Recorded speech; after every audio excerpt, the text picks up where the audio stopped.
I think today is the day. Good morning, beginning farmer friends. I think today we are going to fill the grain bin, which is great. I've got it all ready on the inside. I do have one concern though, and I'm gonna have to figure out this concern really quick here. That concern is this gravel pile where we need to put the auger. I'm gonna jump on the 4010 real quick. We'll see if we can start moving some gravel around. That's where I'm gonna put the rock pile. It's really close to the shed right here. If I bring rocks from over there, put them right there, and then literally within the next day or two, they're gonna go from there to there. The timing is not impeccable at all, but we'll do the best we can with what we have.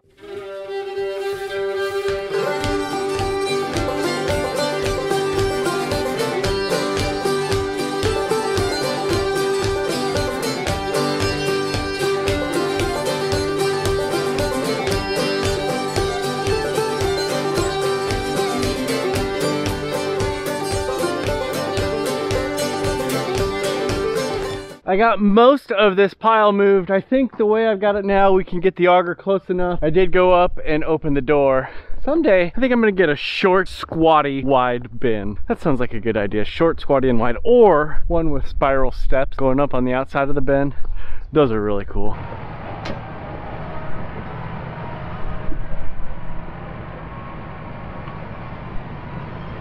My job right now is to make sure that he doesn't run into the grain bin. Make sure that it gets up high enough. I'm not sure how tall our grain bin is.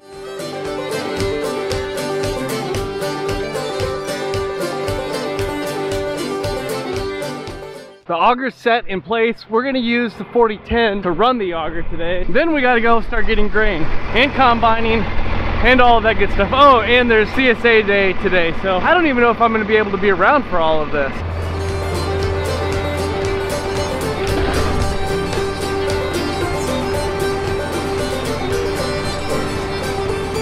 This is one of those days where the schedule of things that need to get done is a little tight. We've got the auger all set up right here, goes all the way up to the top of the grain bin. If you didn't know, we do non-GMO feeds for our non-ruminant animals, our pigs and our chickens. And we have a neighbor that grows that corn for us. So we bought a bin quite a few years ago, 5-6 years ago now, and we put our corn in there. We buy non-GMO soy meal, and we make our own pig feed and our own chicken feed. But that means we need to fill the bin because we have the bin. Let me show you how this works, and then we'll talk about why today's kind of crazy. So we've got the John Deere 4010 hooked up to the auger by the PTO shaft right here. In here, there's a gearbox. One sends it all the way up, the flighting all the way up to the top. And then there's a switch here, not a switch, but like, you know, one part of the gear drives that flighting, and one part of the gear goes up into this right angle right here, and down here to your hopper that you load in. I will have to back a wagon up in here, then we will swing this hopper out. The hopper will start turning when I turn on the PTO. The auger will start turning. It will bring the grain up this flighting right here and this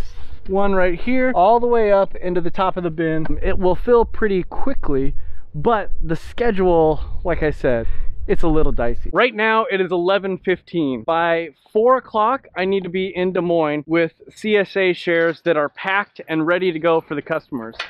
I don't have any CSA shares packed, so we've got to get all these CSA shares packed, which means finding the time to bring 3 loads of grain back here to fill the bin and do the CSA.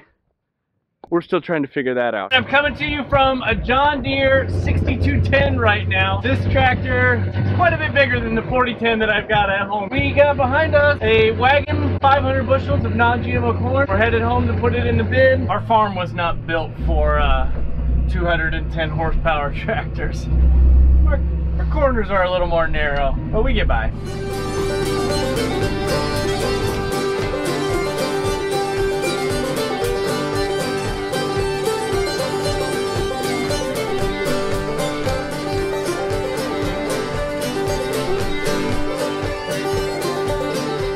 I've got the wagon where it needs to be. Now I need to start the 4010, get the PTO going, get the auger going, get the corn out. Let's go. Before I get too crazy putting corn in, I'm gonna kind of check and make sure that everything's lined up still. It has a tendency to move around, especially when it gets some weight in it. Hopefully nothing starts flying down the sides.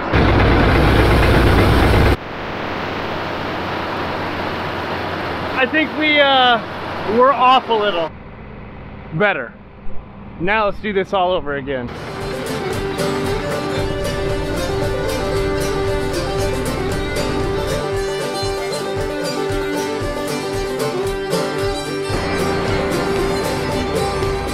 All right, that's load number one. 2 more, just like that. Let's go see how full we got the bin so far. Obviously, it's gonna be piled up in the middle and higher in the middle, of course, but we got it up to about here.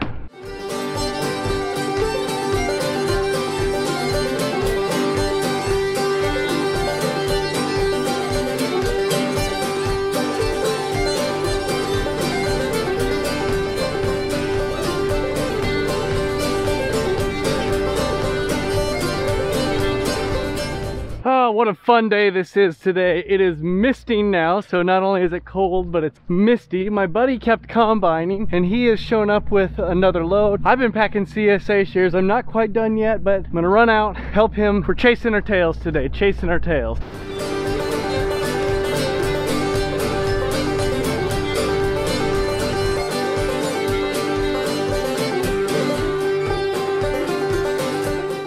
All right, that's load number 2, 1 more load, but I'm gonna be going for that one, so it's all up to my buddy there.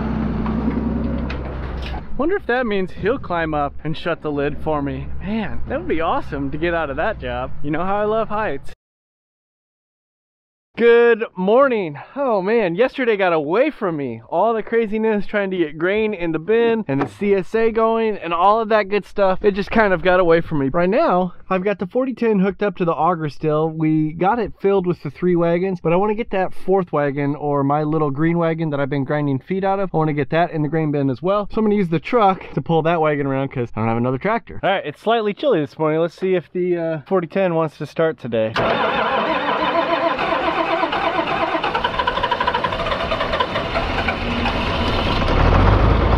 Like a champ.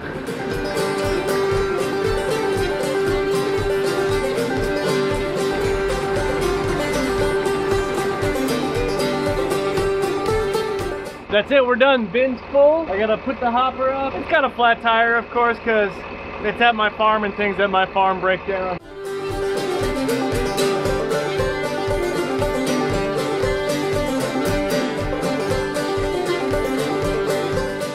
Well, I climbed up and looked inside the bin. I would say that it is like 98% full, maybe 97% full. This is kind of scary now because this is the moment of truth. The auger is in, the corn is in. If something doesn't work, I'm not 100% sure what you do. Let's see what happens.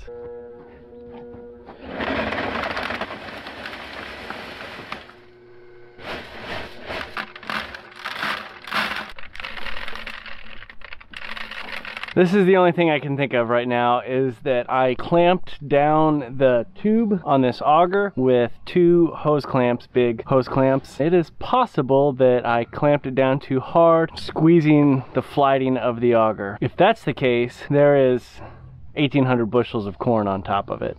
Maybe 1,700 bushels of corn. I'm not gonna lie, I was more scared of what was going on in there than I was climbing up there today. Oh, that would have been frustrating. It works now. I don't know what I did. I jostled the auger around a bunch. It works. I have a grinder mixer pulled out of the shed because I want to show you something. Just wait a second. This is amazing.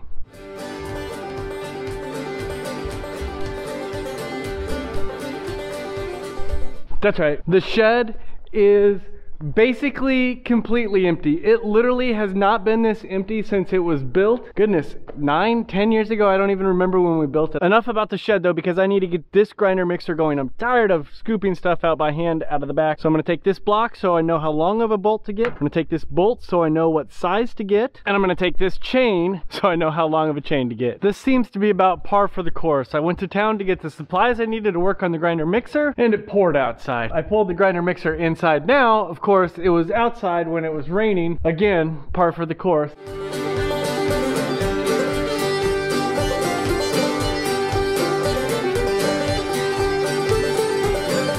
I think I've got that sprocket on. I've got that machine key in. 2 set screws cranked down on top of each other with blue Loctite. Hopefully that holds it all together. Now I need to work on this chain here. I think I got the right chain. I think I could read on the side of this that it was a number 50 chain, but I've never worked with roller chain before, so I'm gonna put it on my workbench here. We'll figure it out from there. I don't exactly know what I'm doing here, but I used to work at a steel chainsaw shop, and I've made chainsaw chain before. I feel like it's the same thing. I've got the roller chain here. I also got this chain breaker right here because I don't have a vise and a workbench and punches and all of that good stuff. I don't know if you can see how much curve I have in that chain, which is why it was suggested that I get a new chain.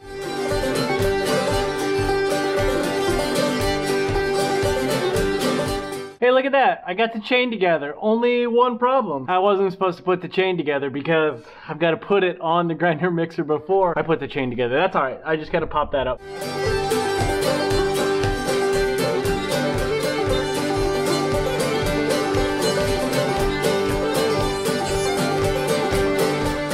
I've got the center of this wood block here. I don't have a drill press. I really wish I had a drill press. That would give me the best way to drill this through so I knew that it was straight. You work with what you got sometimes.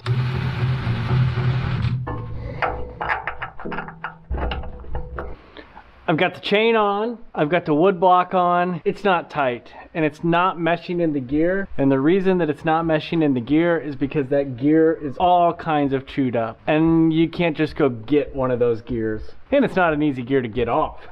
It's got a shaft that goes from the front all the way to the back. So that shaft's would have to be pulled out. I'm a little bit out of my league here. Hopefully we will get going on concrete soon and my uncle will come to help with the concrete and then we will see what we need to do with the grinder mixer. I just noticed a dumpster showed up. When did that dumpster get here?